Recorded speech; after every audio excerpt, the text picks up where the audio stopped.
Minnesota, former Navy SEAL, the author of Don't Start the Revolution Without Me. That book is now out in paperback. Welcome to have you back, Jesse. There you see the cover of the book. Good. How's Obama doing? Too early to tell, Larry, really. And, you know, in my opinion, George Bush is the worst president in my lifetime. Have an opinion. Every time you come here, you I will. And he's the worst president in my lifetime. So Barack Obama, President Obama inherited something I wouldn't wish on my worst enemy. You know, 2 wars, an economy that's a borderline depression. So it's far too early to judge him 100 days in. I think if you have me back about 2 years from now, I can give you a much better of how he's doing. He poked fun at himself at the White House Correspondents' Dinner Saturday night. Let's watch. Finally, I believe that my next 100 days will be so successful I will be able to complete them in 72 days. And on the 73rd day, I will rest.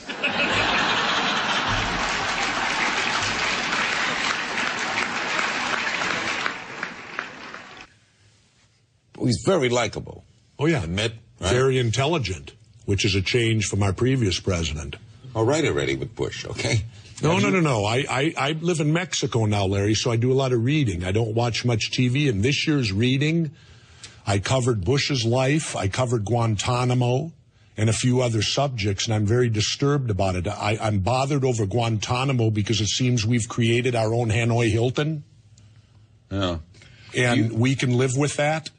I have a problem. I will criticize President Obama on this level. It's a good thing I'm not president, because I would prosecute every person that was involved in that torture. I would prosecute the people that did it.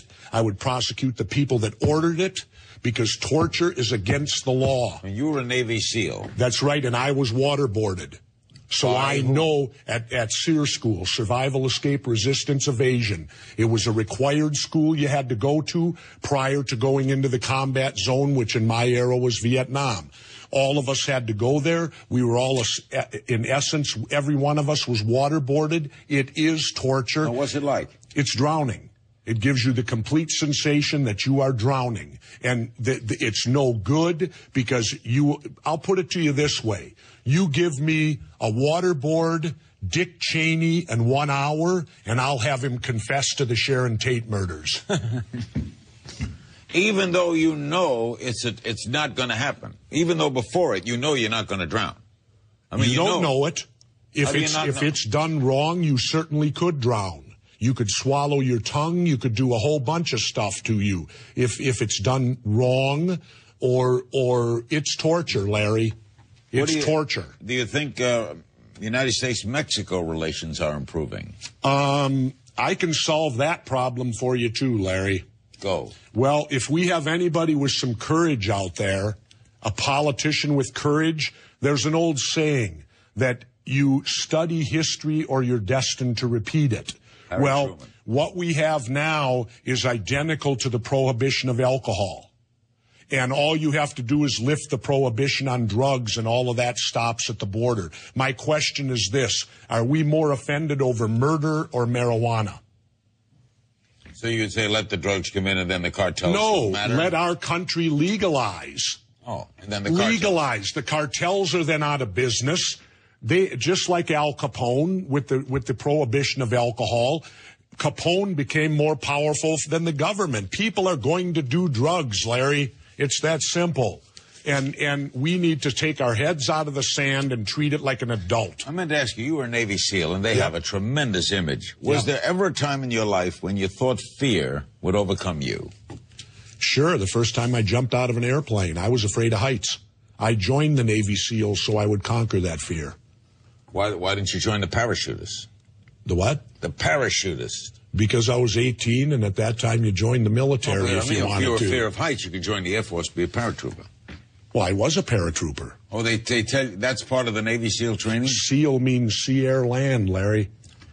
We go to Fort Benning, right where the Army does, and jump out of the same planes with them at Fort Benning, Georgia, and we cause them a multitude of problems because we can't be prosecuted on an Article 15. The only thing the Navy has is a captain's mast. In fact, when we were sent to Army Jump School, we were told by the old guys we better go there and cause trouble. So we did. First thing we did, we scaled up and spray painted SEAL Team 1 on the water tower, and then, of course, denied it. Because as a good SEAL, Larry, admit nothing, deny everything, and make counter accusations. We'll be back with Milquetoast Jesse Ventura. Thanks, everybody, by the way, for putting us over the 250,000 mark on Twitter. The Al Franken story. Who's going to sit in the Senate in your state? You only got one senator. Well, it appears Mr. Franken will. He's ahead, and the last I heard, it goes to the Minnesota Supreme Court in June, and whenever they rule on it, that should be the end of it, because the Fed should have nothing to do with it, Larry. Now, there's the Coleman people have said they're going to take it to federal court, but I think it should be thrown out. You don't because think the precedent was Bush and Gore? What's that? That they would hear a state question? They shouldn't on an election like that, because that's a states' right issue. The states determine who they want to send to Washington. Now, in the Bush-Gore thing, that was president, which was national. Do you think it's embarrassing to Minnesota? No, not at all. It's the procedure. When you have an election that's that close, you want to make sure you get the right decision, I would think. You don't criticize the incumbent for taking it higher? Well, I criticize him only that Coleman's always been a hypocrite. He never does what he says. He said election night when he won that Franken should drop out and he should be the senator. Well, then the same should hold true after the recount. Right back with more of Jesse Ventura on this edition of Larry King Live. Supreme Court seat is open. Justice Ventura, by the way, you don't have to be a lawyer to be on the court. We'll talk about it next. Don't go away. Go into Jesse. What do you make of the Cheney Limbaugh? Limbaugh is a better Republican than Powell. I don't have a lot of respect for Dick Cheney. Here's a guy who got 5 deferments from the Vietnam War. Clearly he's a coward. He wouldn't go when it was his time to go, and now he's a chicken hawk. Now he's this big tough guy who wants this hardcore policy, and he's the guy that sanctioned all this torture by calling it enhanced interrogation. Do you think Rush Limbaugh is a better Republican than Colin Powell? No. Not at all. In fact, if you compare the two, let's look at Colin Powell, who's a war hero, who strapped it on for his country twice and didn't run and hide. And then you look at Dick Cheney, who ran and hid. Well, I have no respect for Dick Cheney. I have tremendous respect for General Powell. You going to run for office again? No, but I would tell you this. I'd like to put out right now that if relations get good with Cuba, I wish Barack Obama, President Obama, would make me the first ambassador to Cuba if we get to that point. Because I went there as a governor. I felt comfortable with the Cuban people. I met with Fidel Castro when I was there as governor. In fact, Fidel Castro's quote to me, he looked me in the eyes and said, "You're a man of great courage."